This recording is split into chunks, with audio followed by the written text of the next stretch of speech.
Hello everybody. सबसे पहले बात करते हैं प्रेजेंट इंडेफिनिट टेंस की। इसकी हिंदी में पहचान क्या होती है? जो प्रेजेंट इंडेफिनिट टेंस के जो हिंदी में वाक्य होते हैं उनकी पहचान क्या होती है?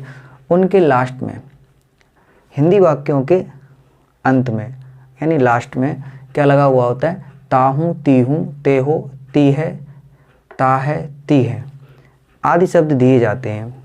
जैसे मैं निबंध लिखता हूँ, तुम सच बोलते हो, वे लोग अपना काम करते हैं, मेरी गाय दूध देती है, रिया पाठ याद करती है। इन सभी सेंटेंसों के अंदर, इन सभी हिंदी सेंटेंसों के अंदर क्या आया हुआ है?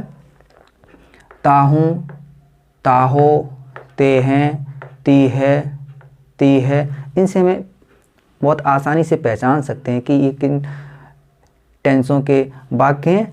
प्रेजेंट इंडेफिनिट टेंस, जिसे हम शॉर्ट में PIT भी बोलते हैं।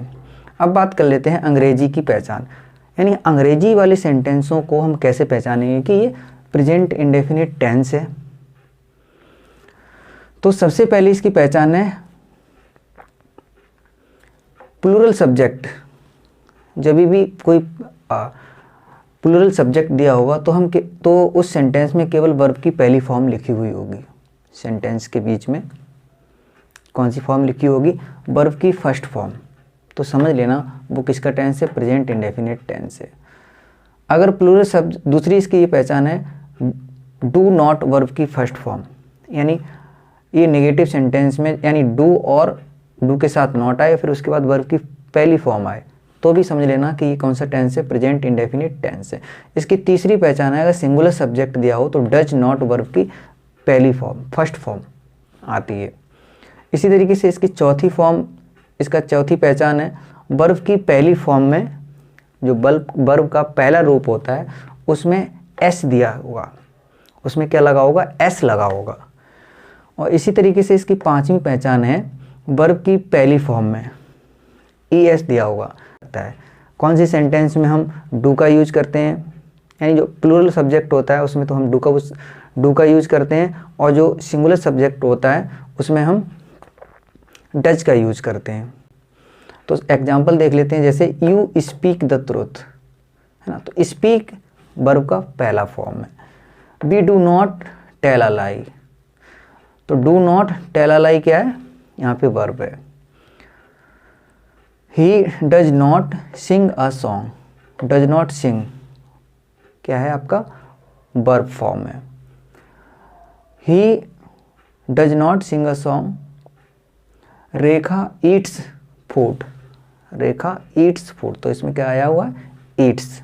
यहाँ पे गोल्डी टीचेज हिंदी, गोल्डी टीचेज हिंदी, तो इसमें क्या आया है?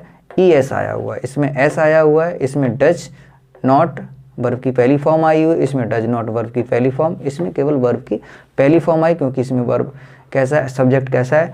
प्लूरल है।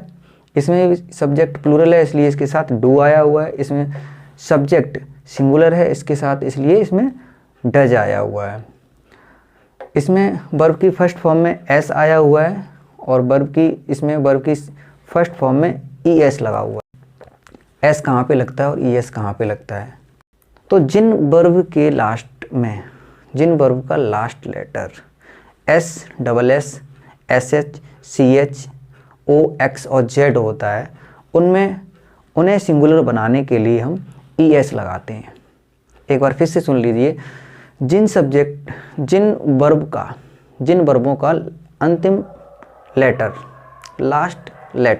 लास्ट अक्षर S हो, S, SS, SS, CH, OX और Z होता है, उन्हें हम सिंगुलर बनाने के लिए क्या लगाते हैं? ES लगाते हैं, और बाकी सभी वर्ब्स में हम S का यूज करते हैं। तो आई होप ये समझ गए होंगे कि प्रेजेंट इंडेफिनिट टेंस को हम हिंदी और अंग्रेजी में कैसे पहचानते हैं।